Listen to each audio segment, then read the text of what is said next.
Alright, how's it going, guys? Got another video today, and as you can see, look who it is. Sorry. Blockhead. A couple of you guys were guessing who this was going to be for the next interview in the comments of a couple of videos, and you were right, it was Blockhead. And after the last couple interviews with Shade Tree and John Maxwell, everybody pretty much unanimously wanted me to interview you, and so here we are. And I appreciate you for being willing to do this, and hopefully it's a good one. People like this video. My pleasure. All day today we've been riding around and this guy's been saying my pleasure because he knows that my family's involved with Chick-fil-A. Oh man, I love Chick-fil-A, man. Oh, it's very evident in your videos. And my offer still stands, dude. If you ever happen to be passing through the Treasure Coast area, head on over to the Palm Beach Gardens Mall and you'll have a free meal on us. Oh, for sure, man. I will take you up on that. You know what's better than Chick-fil-A? What? Free Chick-fil-A. Free Chick-fil-A. But yeah, so I figured, we can go ahead and run through some of these questions, dual vlog style, and some of them you may have answered in like previous videos on your channel and whatnot, but those videos span back quite a bit of time, so I figured it'd be nice to sort of congregate all of these little fun factoids into one little video for everybody. Yeah, for sure, man. First question is, when did you start riding? I started riding, so I had some experience when I was a kid growing up with, my cousins had dirt bikes, so basically riding their dirt bikes. Okay. Actually, that was probably when I was like, I don't know, between like 8 and 10 years old. Oh wow, all right. And ended up taking one of those dirt bikes underneath a chain link fence and somehow ended up on the other side like totally unscathed, like no scratches or anything. Wow. Pretty wild.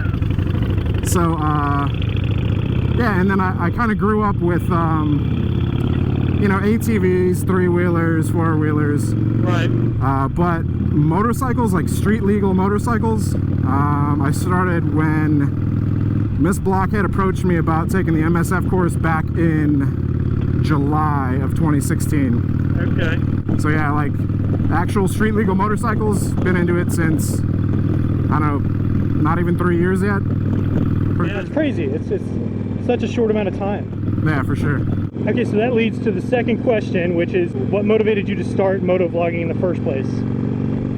So basically was getting into motorcycles, and you always hear about the traffic around Orlando being just like totally terrible. Right. And so, motorcycles being dangerous, I mounted a GoPro onto my helmet.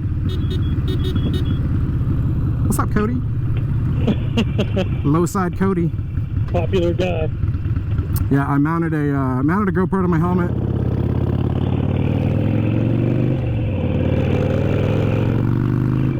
And so whenever I mounted a GoPro to my helmet, I basically came across something on YouTube, regarding motorcycles, and discovered that motovlogging was a thing. Right. And I was like, oh, that's crazy. Like people talk while they ride, it's pretty badass. Yeah. And I was like, okay, how do you do this? You just basically run a microphone from the GoPro. So I bought a GoPro microphone adapter, bought a microphone and wired it into the helmet, and started talking to myself. Started doing it. Yeah. The first motovlog I ever recorded was basically me like trying to come to terms with like, it's titled, "Is Motovlogging Weird?" Yeah. And the whole thing about it is that you're sitting there talking to yourself, Yeah. And so super awkward.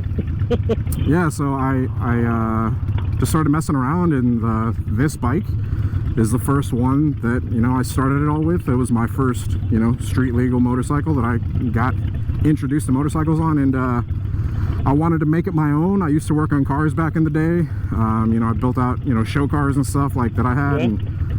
And so yeah, I basically figured out, oh shit, you can work on motorcycles too. Yeah. And started looking for stuff to do to it, and started modifying it. And from me motovlogging, recording that, I was like, you know what, I've been looking up stuff on YouTube on how to do this and how to do that and how to do that on an Iron 883.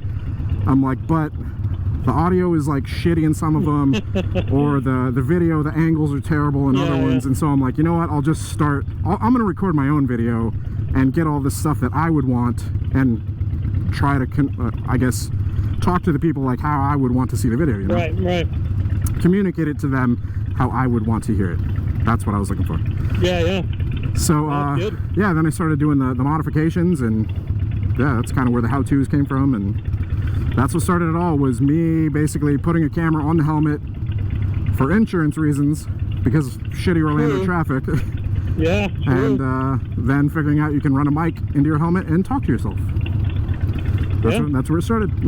Yeah, you basically just found a hole in what you thought needed to be on YouTube, and you decided to fill it. I feel like a lot of people who start doing YouTube, that's what their same like motivation is right there. That's awesome, man. Question number 3. How long into riding was it before you decided that you, not necessarily when you did switch bikes, but when did you start feeling like you wanted something bigger than the 883? I can tell you the exact moment. That's whenever I rode the Lowrider S. Yeah. As soon as you were shown the light. Yeah, the exact moment was whenever I twisted the throttle on that bike, and I was like, holy shit. And I basically said, like, this is like a big Sportster. Okay, yeah, makes sense. Because, I mean, it had like the slightly forward mid controls on it.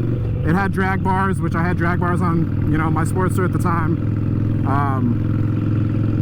But yeah, it just had a shitload more power, and so I'm like, yeah, this is awesome. Yeah. And once I felt that, and like I'd kind of grown into it, you know, because I had the iron, and then I got an R6, and then after basically getting acclimated to the R6, you know, being able to like handle that, you know, I felt that I could handle more with a cruiser. Right. And once I rode the Lowrider S, I was in love, man, and that's when the thought first entered to get rid of the iron. Next question. What has your biggest struggle been with the process of being a YouTuber and like becoming more of a serious YouTuber over time?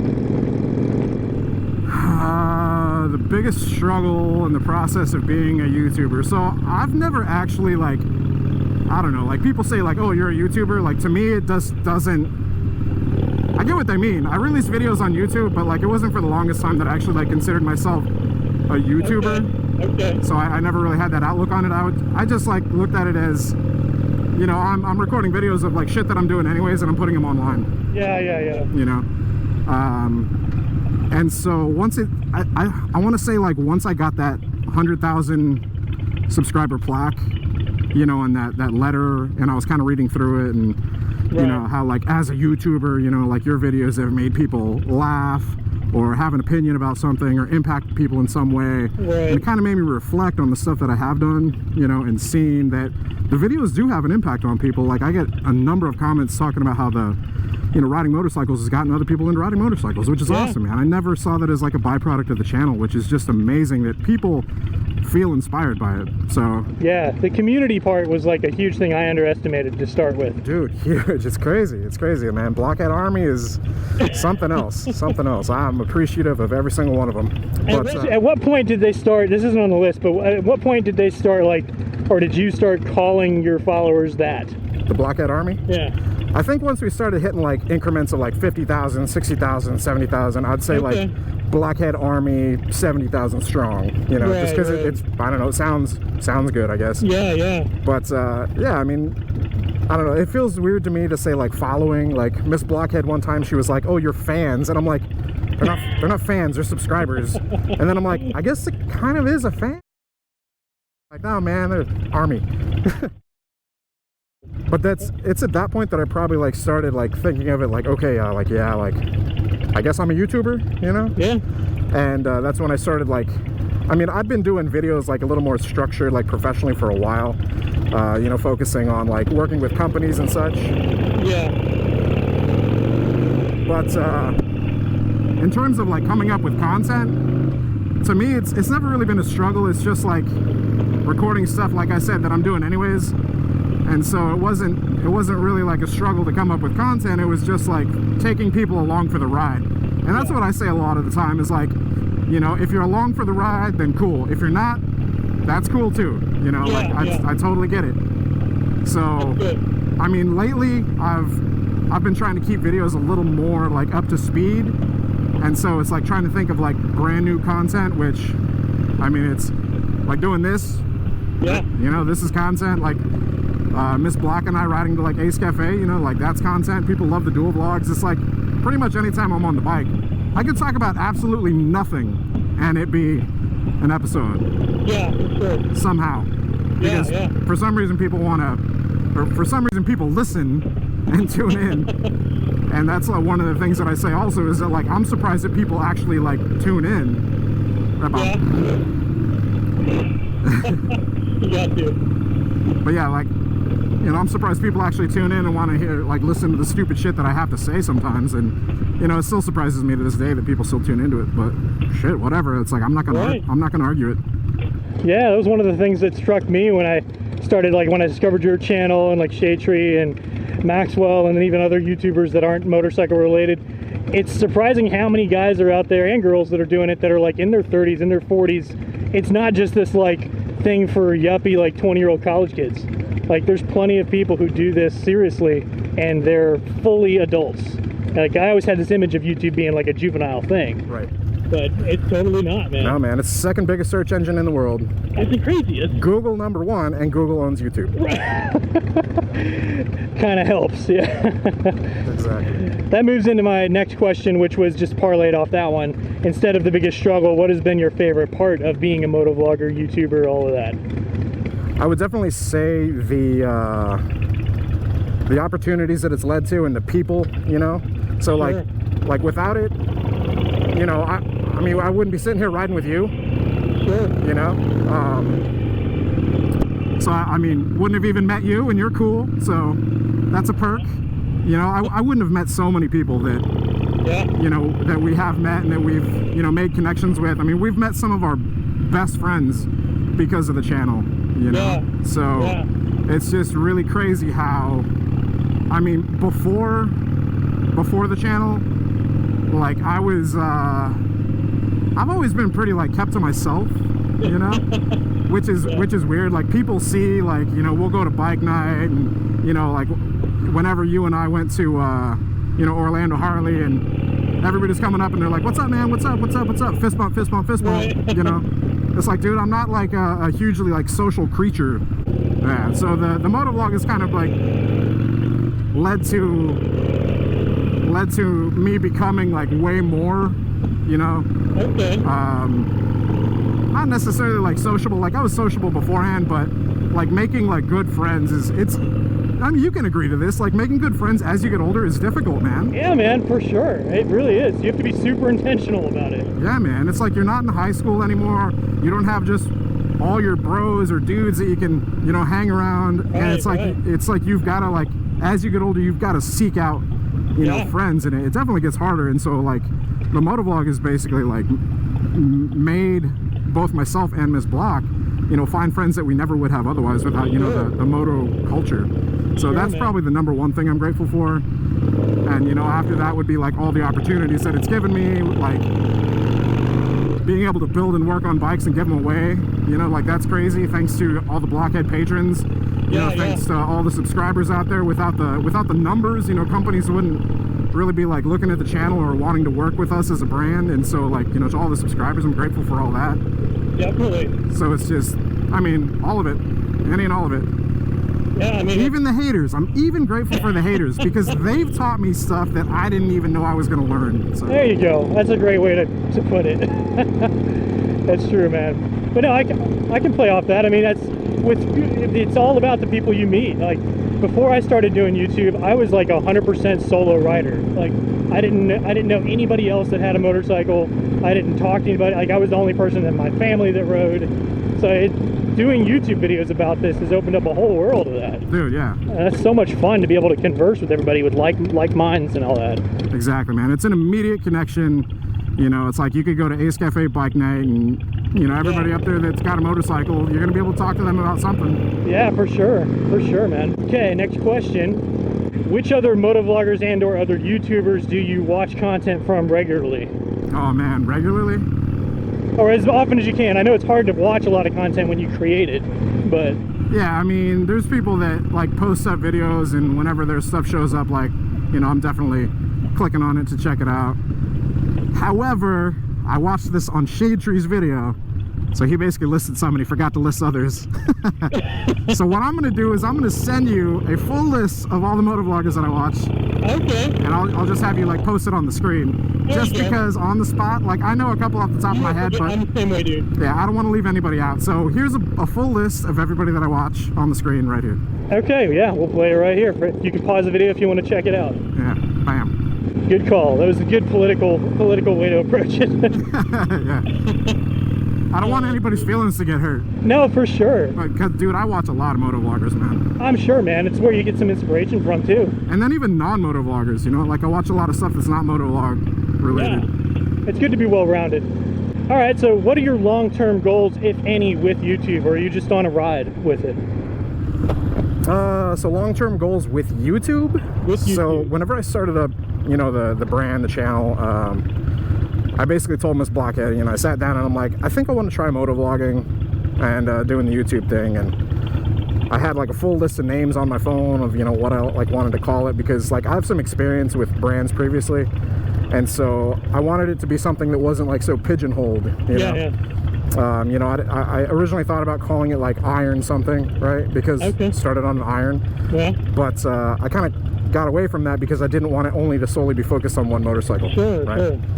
So whenever I originally started, it was like, okay, if this does take off, if something like were to happen, I would want it to be marketable beyond like just one style of bike, you know, and I would want it to be reliant kind of on its own name as a brand. Right, right. And so that's kind of where I, you know, the vision that I have for it is to continue to further establish it as a brand on its own, which, you know, we've taken some steps to do, but there's like way more that I want to do within like motorcycle stuff, you know. So it's like, you know, currently we've got Blockhead shirts and hats and like key tags, but I mean, we could basically put that name on anything that I would want to try to make, you know, like helmets or motorcycle jackets or gloves, you know, air cleaners, anything and everything, man. Cool. It's truly a brand. Exactly. So it's like basically making it into, you know, just something that the motorcycle culture can use for. Oh shit, we're in the middle of the road. Yeah, something the motorcycle culture can kind of use for, I don't know, anything that you see out there, but, you know, custom Harley parts or custom phone mounts or, yeah. To me, the opportunities are endless, you know? Sure, and that's awesome. Okay, here's a little bit off topic a little bit, but if you had to live and ride regularly somewhere besides Orlando, where would it be? Regularly? Yeah, like if you just lived somewhere else and you could ride there as well, like what would be your ideal option besides Orlando? Oh man, so Raj recently moved to Colorado. Oh man. They're a close friend of ours. I'm sure everybody watching this video, or if you don't know, Riding with Raj. Yeah. One of the dudes that we met that became like one of my close friends, you know. Yeah. And so he's been sending photos like crazy from Denver, Colorado. Denver, oh man, yeah. So he's on these mountain roads that are all like curvy and awesome, and I'm like so jealous. So I'd say probably, you know, somewhere like that where the terrain's not as flat. We're not stuck in all this traffic bullshit. Yeah, no, I mean, for sure. Construction and like grooved pavement everywhere. Exactly, man. So like a lot of people call us crazy because, you know, we ride in this stuff. But yeah. I would definitely something more open where you're not fighting a bunch of cagers. Ironically, when I started riding, when I bought my first bike in 2015 in Orlando Harley, we lived in 55 West in downtown Orlando. It's like right there, yeah. Yeah. We literally, that's where I first learned to ride a motorcycle and was like learning to shift gears. Damn, so downtown? In downtown, like where you're gonna die. That's crazy. That's worse than me, man. I mean, I learned over in our part of town, Millennia Universal area. Yeah, which that's no joke too. I mean, that's you get the tourists over there. Yeah. But I mean, down here, it's still pretty bad. It's pretty ballsy, bro. Moving on to the next question. This is the last official question I had. Any advice for, because I have a pretty good following of people on my channel that are aspiring like YouTubers or motovloggers, and they would like to know any advice that you would have for someone with a smaller YouTube channel. Like any tips or tricks or just advice for someone who's trying to grow on YouTube? There are no tricks. Yeah, that's a good piece of advice. The biggest piece of advice I can give is consistency is key. YouTube loves consistency. Yeah. You know, make videos that you would want to see, you know, like that's kind of my whole thought process behind it is, you know, if like I was researching for something and I couldn't find it, like go make that video, you know, because chances are somebody else out there is also, you know, looking for whatever, you know, that you're trying to find. Sure. So yeah, like make stuff that you would want to watch. Yeah, for sure. That's but and be consistent. Yeah. We'll have to continue on that after Ace. There we go. Cannot find neutral on this freaking bike right now. I guess it doesn't need to be neutral because we're on a hill. Right. Anyways. All right, to be continued after some food. Yes. Freaking frosty beverage.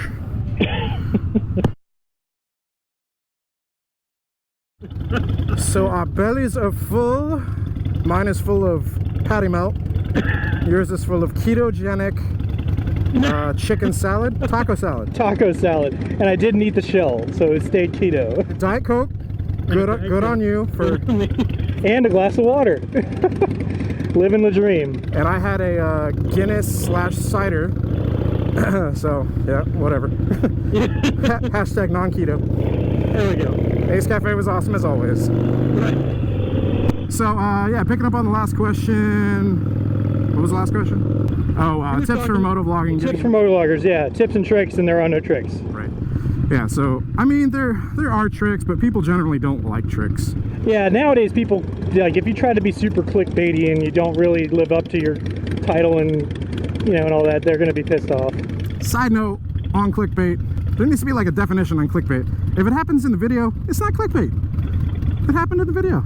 Sure. So like, you know, people basically accused me of clickbait in the video where I gave a stranger $1,000 for pediatric cancer. So I titled it, Giving a Stranger $1,000 for Cancer. It's not clickbait, it fucking happened. I gave a stranger $1,000. Right. I didn't know the person. But yeah, I mean, there's definitely channels that I used to follow that were super clickbaity, and that's a trick. And dude, yeah, it does get you views. Oh, this road sucks. Yeah, it does. Hold on. Especially for that seat. That bare bone seat, man. It's a suspension test. Oh, that patty melt. Whew.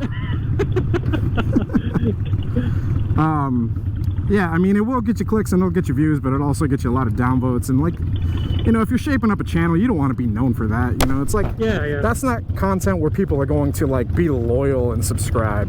So it's like, if you're looking to breed like that loyalty, you know, like, dude, totally insane. Like, I actually need to film a reaction video for the I'm so sorry video that I made.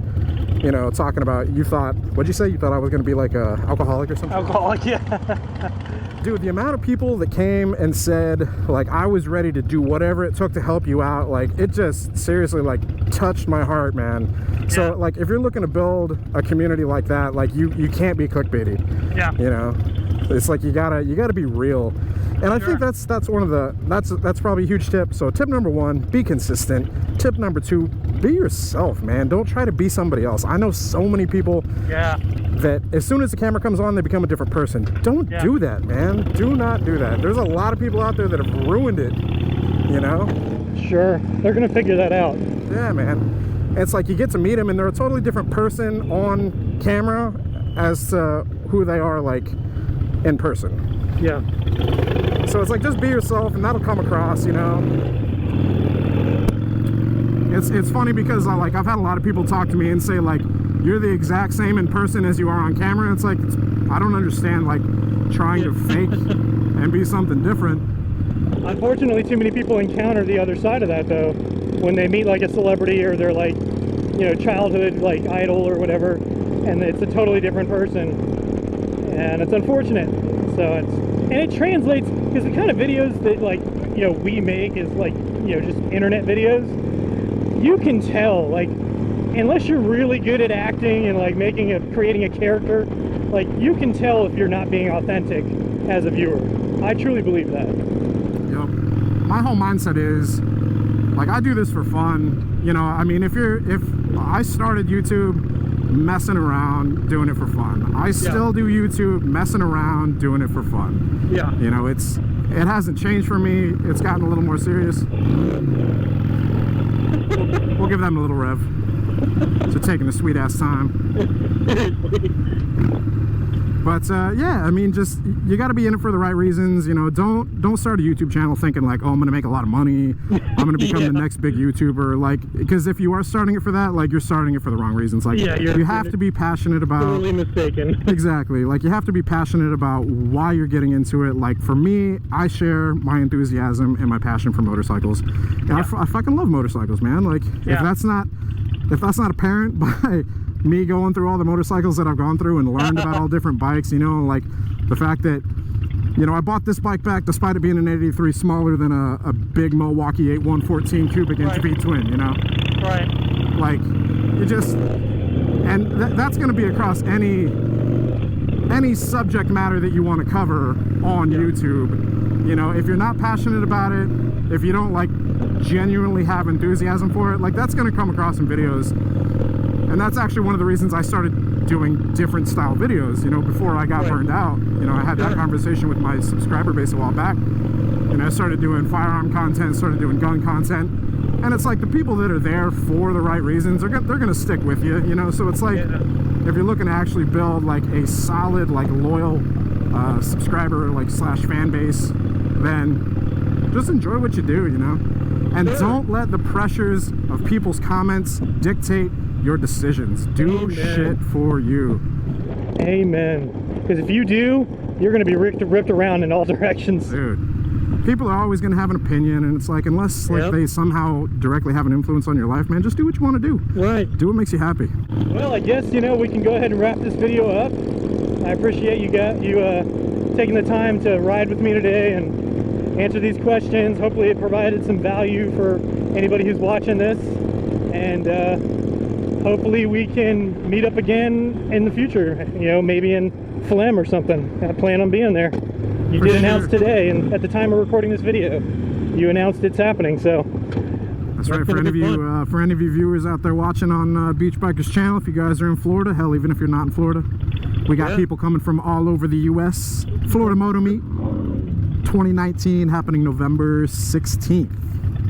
4 p.m. to 9 p.m. Yeah. All right. It'll be a good time, man. Evening event. You know, weather in November is like much nicer. Oh yeah. Because today it is a warm, 95 degrees. Love bugs everywhere. It has Exhibit A on my windshield.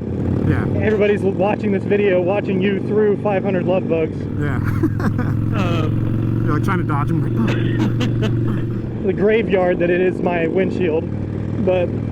And that, you know, piggybacking off of Phlegm, you know, I did want to drop a little plug for the Midwest guys. You know, I did start this channel in the Midwest in Texas, and, you know, while I'm proud to be a Florida guy and a, you know, Florida rider now, I do want to let everybody know that there is going to be a Midwest Moto meetup as well in September.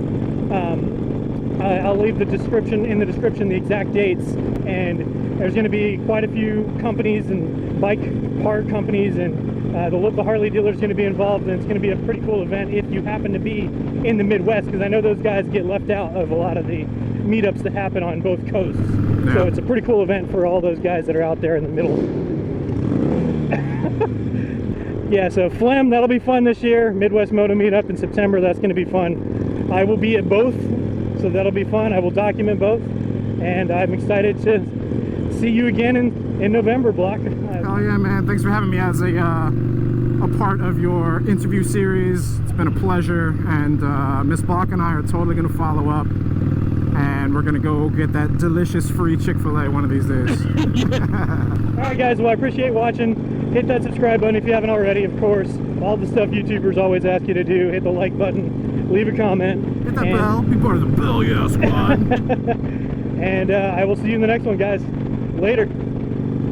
Deuces.